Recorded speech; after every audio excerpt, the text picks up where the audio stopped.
260 మందిని ముస్లింగా చేశారు మా నాయనమ్మ గారు. అంటే తబ్లీగ్ జమాత్‌లో ఆమె ఒక వస్తాది అనమాట.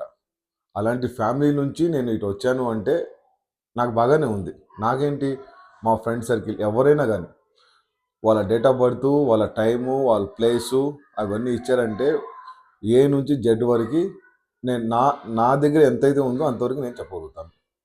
అది అట్లాగనమాట. అవన్నీ నేను నేర్చుకున్నాను. నాకు మంచిగా ఉంది. నేను ఇంటీరియర్ డిజైనర్‌ని. నా కంపెనీ పేరు కూడా బాలాజీ ఇంటీరియర్స్. అన్న కాళికామాతని మీరెప్పుడైనా దర్శించారా? కలలో కానీ, డైరెక్ట్‌గా చూడటం జరిగిందా? రియల్‌గా ఒక్కసారి. ఒకే ఒక్కసారి. అమ్మవారు చాలా భయంకర రూపంలో కనిపిస్తుందంటారు. అది నిజమేనా? భయంకర రూపం అంటే ఫస్టు, ఫస్ట్ పూజ అప్పుడు మాత్రం మనల్ని అంటే మనం ఇప్పుడు చెడుకి చేస్తున్నాం. చేసేటప్పుడు భయంకరంగా కనిపిస్తారు. తర్వాత మనం మంచిగా చేస్తే మా మా అమ్మగారిలా కనిపిస్తారు. చిన్న పాపలా కనిపిస్తారు. ఒక సింహం వచ్చి మీద పడ్డట్టుగా కనిపిస్తారు. ఆహ్, అప్పుడు కనిపించినప్పుడు మనం అమ్మ అన్నామంటే మన పని అయిపోయినట్టే. లేదు ఒక అందమైన అమ్మాయిలా కనిపిస్తారు. అబ్బా! అన్నా గాని మన పని అయిపోయినట్టే. అప్పుడు మళ్ళీ మంత్రం చదివి మళ్ళీ ఇది చేయాలన్నమాట. చేస్తే అప్పుడు రియల్‌గా కనిపించి నీకేం కావాలి ఏంటని అడుగుతారు.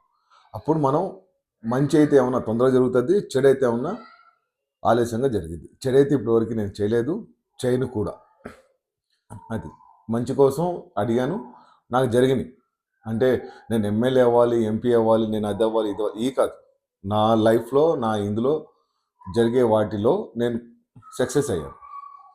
కాబట్టి నేను ఆ దారి నుంచి ఈ దారికి రాలేకపోతున్నా.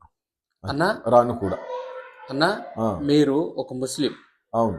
కాళికామాత పూజ చేసేటప్పుడు మీరు ఎలాంటి ఒత్తిడి అంటే మీ మనసు ఒప్పుకోవటం ఆ ఈ సందర్భంలో ముస్లిము, హిందువు, క్రిస్టియన్స్ ఇవన్నీ మనం పెట్టుకునేయమ్మా. అది. నాకు తెలిసినంత వరకి ఇవన్నీ మనం సృష్టించుకున్నవి తప్ప వేరే ఇదంతా వాళ్ళ వాళ్ళ స్వార్థం కోసం, వాళ్ళ వాళ్ళ ఓటింగ్ బ్యాంక్ కోసం. అంతే తప్ప వేరే ఏం లేదు. అందరూ ఒకటే. అందరి పంచభూతాలు అందరికి పనిచేస్తున్నాయి. ఒక హిందువుకి పనిచేసి, ముస్లింకి పని చేయకుండా ఉంటే ఓకే. అప్పుడు నేను ఇచ్చేస్తాను. అగ్రీ చేస్తాను. లేదు క్రిస్టియన్‌కి పని చేయకుండా అందరికి పని చేస్తున్నాయా? లేదు కదా! అందరికి ప్రతి ఒక్కరికి సమానంగానే ఇచ్చేసినప్పుడు పంచభూతాల్ని ఫస్ట్ నమ్ము నువ్వు. ఇది హిందుస్థాన్ ఇది. హిందూ ఇది. ఫస్ట్ నువ్వు పంచభూతాలు ఇప్పుడు నీకు ఎండ తగులుతుంది, వాన తగులుతుంది, ఆకాశం అలాగే ఉంది, నేల నీకు సాతిస్తుంది, నీకు గాలి పీల్చుకుంటే అన్ని విధాలుగా నీకు ఇవే పంచభూతాలంటే. ఇవి నీకు అన్ని విధాలుగా ఇచ్చేస్తున్నప్పుడు సరే నీ ఇష్టం అది. నీ ధర్మం, నీ ఇష్టం నీది. అంతే తప్ప ఇవన్నీ ఓటింగ్ బ్యాంక్ కోసం వీళ్ళు ఇచ్చేసి మిగతా వాళ్ళని పిచ్చోళ్ళు చేయటం తప్ప వేరే ఏం లేదు.